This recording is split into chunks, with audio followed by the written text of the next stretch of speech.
gonna respond to the chat here because I know you guys want to respond. Yeah, we can get to the chat. Yeah, so, then after and then I so can go. this is the only thing I'm gonna say on this because we got a lot more things that we want to focus on. The Vanguard, they desperate because their channel is dead. So they're saying their argument is that our debate with Marianne Williamson was a disaster. We gained about 500 subs. No, I want you guys to understand, and I want you guys to send this message to the Vanguard because I know they won't want to have a conversation. So after we had a conversation with Marianne Williamson, we passed 30K. We gained 500 subs, and we exposed the fact that you guys lied about her ever intending to go third party. So your lie was exposed by my interview. It was my interview exposed the fact that you guys are supporting a two-state solution Zionist in the year 2023. Her interview exposed how intellectually shallow you guys are because you guys are supporting this embarrassment. And not only that, so let's look at the scorecard. So you guys had Aaron Mate on. Aaron Mate, after that interview, your reputation was shattered so much you lost like 1,000 subs. You lost like 1,000 subs after the Aaron Mate interview, and you guys have never been the same. Your channel literally have not gone up 1 inch since the Aaron Mate interview. And then you know when they get their best views. One second. Sorry, CJ. Then you guys had Lee Kemp on. Lee Kemp embarrassed you as well. You had two embarrassing interviews that derailed your channel. And you guys haven't grown a sub since then. But you guys trying to think we're embarrassed over an interview that got us more subs than in one interview than you guys had in a year. In 1 year, we got more subs in our embarrassing interview than what you guys can accomplish in a year. Hope you guys understand. That's the only thing I'm going to say about this, but go ahead, CJ. Let me just say, so what the Vanguard is trying to say, and anybody with this logic, it's not just the Vanguard, it's some Vanguard people. So what anybody with this logic is trying to tell you that this is, let me give you an analogy. You scratch off a ticket, or you win the lottery and you got the ticket and you start jumping and the pie is thrown in your face. They go, look at that, the pie. That's what they're trying to tell you. The lottery ticket was already won. Whatever happened at the end, like you've already went through the footage of the lottery ticket being, you got so many times, you got Marianne Williamson and this broken strategy and not ability to answer any questions and avoiding questions. So that was the lottery ticket. And then their logic is that because there's a food fight at the end, that the lottery ticket has no value. Oh, we have a production error, and then we fight on camera. So I guess you guys, your only victory is stability politics. I guess that's it. Oh my God, they having fights among each other. That's really it. That's the only win you guys got. Really it. The Vanguard built their channel because they got Noam Chomsky on during Force to Vote, and they went super viral because they asked Noam Chomsky about Force to Vote, and then Jimmy covered it, and then Jimmy went on their show, and that blew their channel up by literally 10,000-15,000 subs, and they was made overnight, CJ, because they had their channel at Force to Vote, right? Made overnight because of Force to Vote. How do you go from that to losing subs and you haven't gained any support? How many times have you guys seen the Vanguard on the Hill?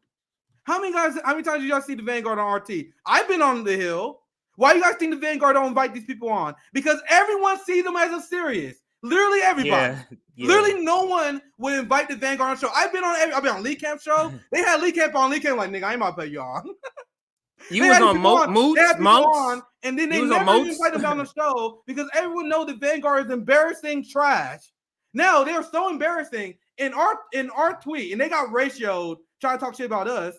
I saw that. They got ratio like 5 times. By me, by Aaron, literally everyone.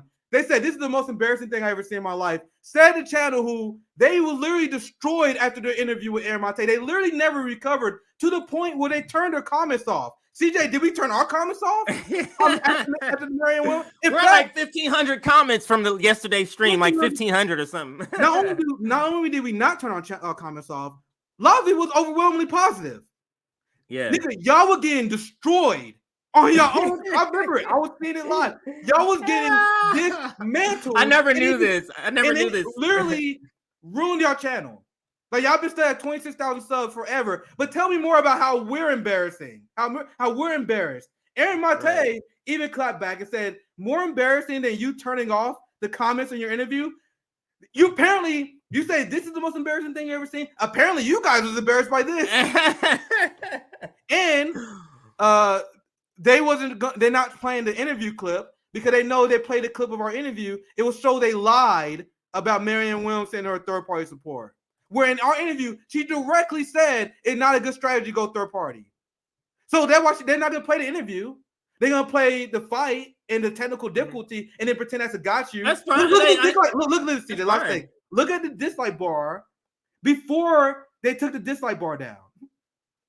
Nigga, they got like 75% dislikes. Nigga, look at the dislike on our. We got 1,000+ likes on our video. So I would love for the Vanguard to invite me on. It would be hilarious, and I will show their audience these receipts that they are hiding. That's what I thought. They would never.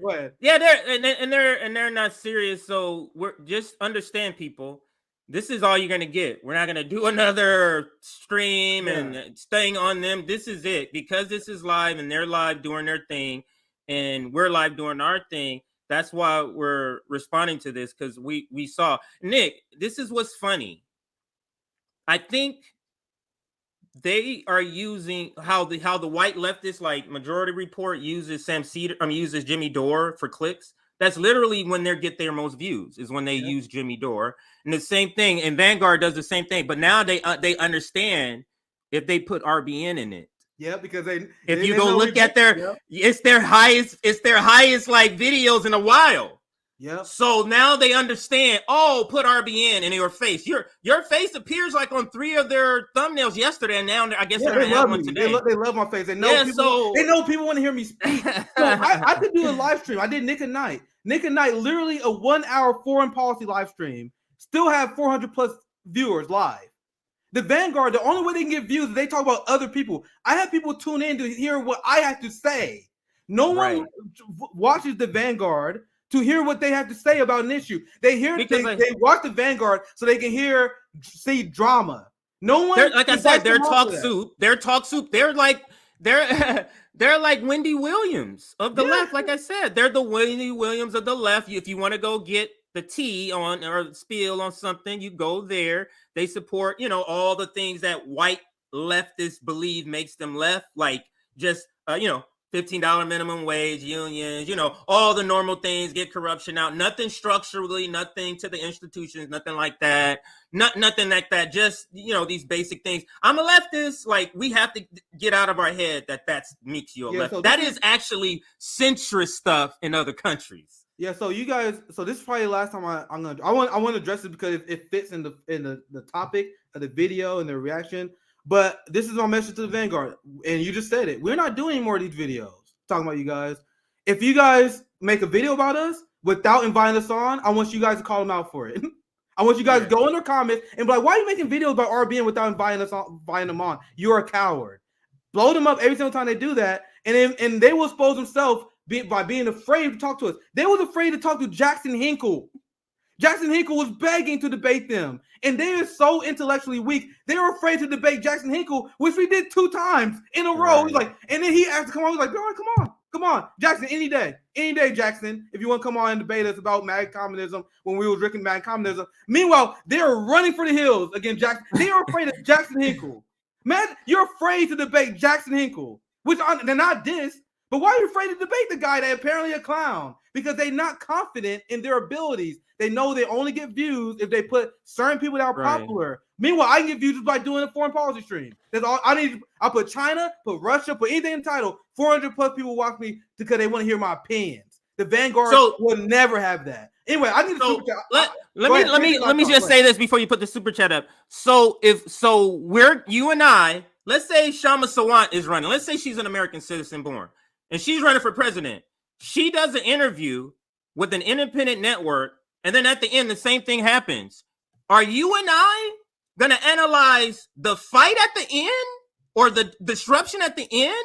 Or are you and I going to analyze the interview of the candidate that we want to run, like in a Shama Sawant? Because they want Mariam Williams to run, but you're not analyzing the interview of the candidate that you want to run, the political stuff, so you can point out how good she is to your audience.